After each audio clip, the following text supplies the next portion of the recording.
The American Political System, explained in 10 minutes. The American system of government is ideologically based upon classically liberal republicanism. Historically, this stemmed from the colonial era committees of safety, as well as the original committees of safety in England during the English Civil War of the mid-17th century. This republican form of government was first codified within the Articles of Confederation and subsequently into the United States Constitution.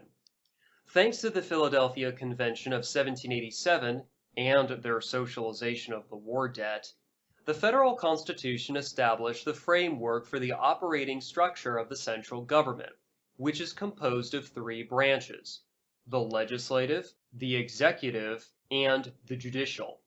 The legislature writes the laws, the executive enforces the laws, and the judiciary interprets the laws. You probably recognize each of these branches as the United States Congress, the United States Presidency, and the United States Supreme Court, respectively.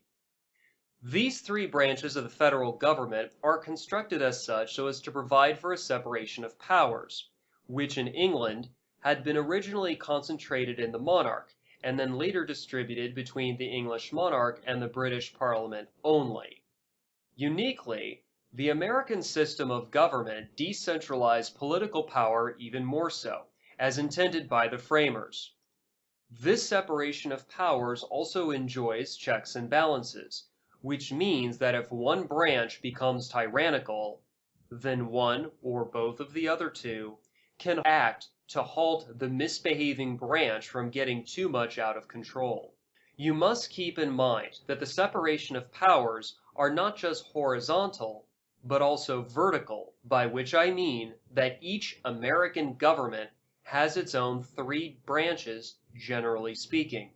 State governments have their own legislatures, governors, and judiciary. County governments have commissioners, sheriffs, and courts. Municipalities, that is, city governments, commonly have city councils, mayors, and judges.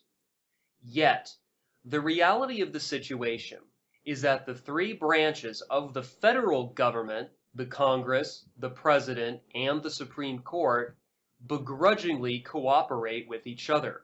For example, the President can propose laws to the Congress, and the Congress will pass those laws because it will allow them to not only keep their seats, but also bring pork, that is, stolen loot, back to their own congressional districts. Similarly, the Congress can delegate to the President some of their enumerated powers that were reserved for their use only by the Constitution, such as instead of declaring war, the Congress delegates to the President a loose authorization to send troops to kill overseas with no identifiable enemy or goal being declared at all, in blatant violation of the Constitution.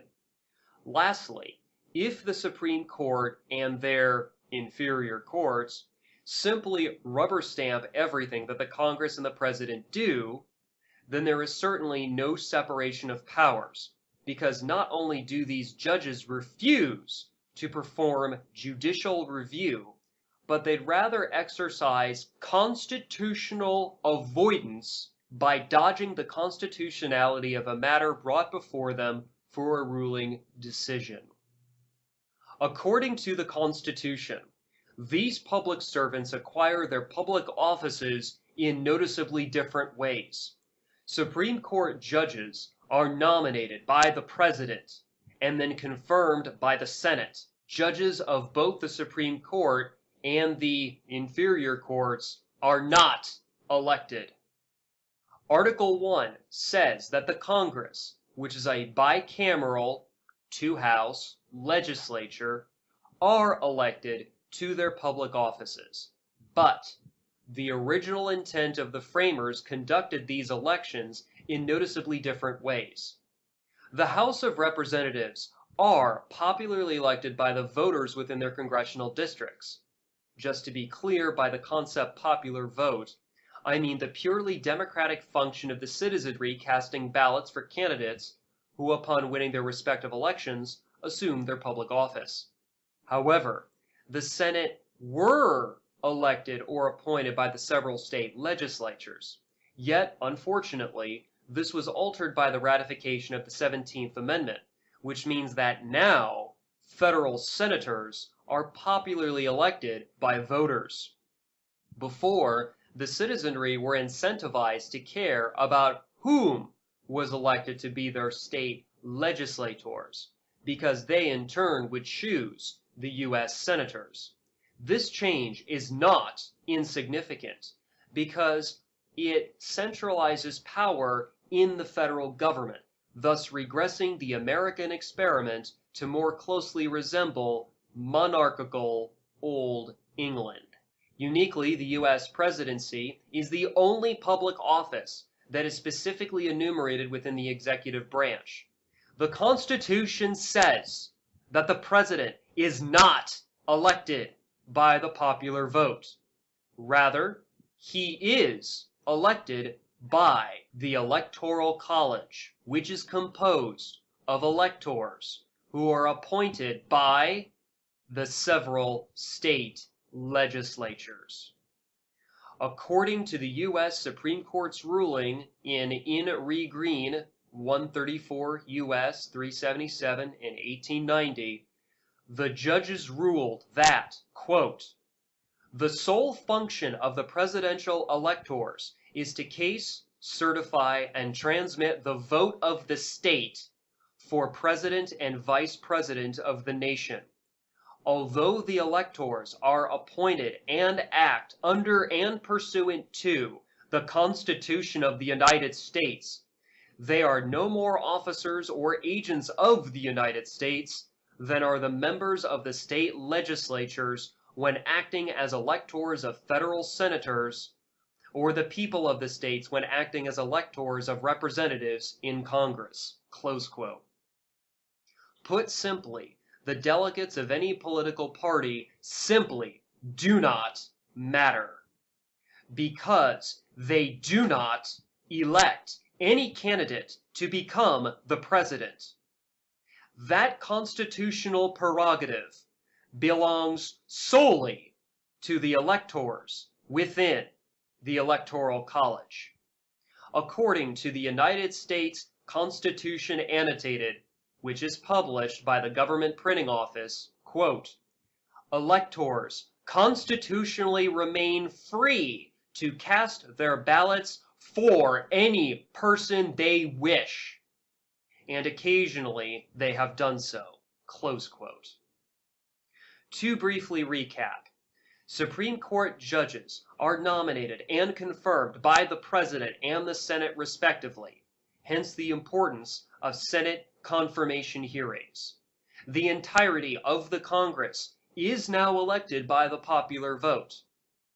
The President is elected by the Electoral College, whose own electors are appointed by the several state legislatures.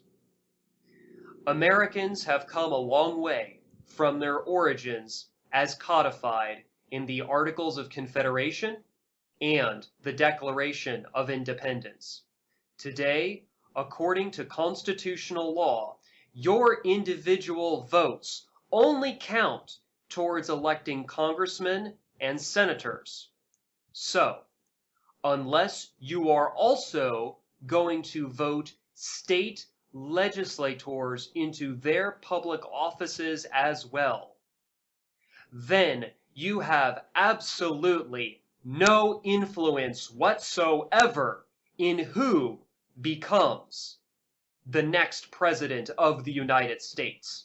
Should you decide, however, that you do not want to place your freedom in the hands of either the federal Congress or your state legislature, then please consider canceling your voter registration today. Visit www.tinyurl.com url.com/cancelvoter for more information. Thank you for your time. Get up!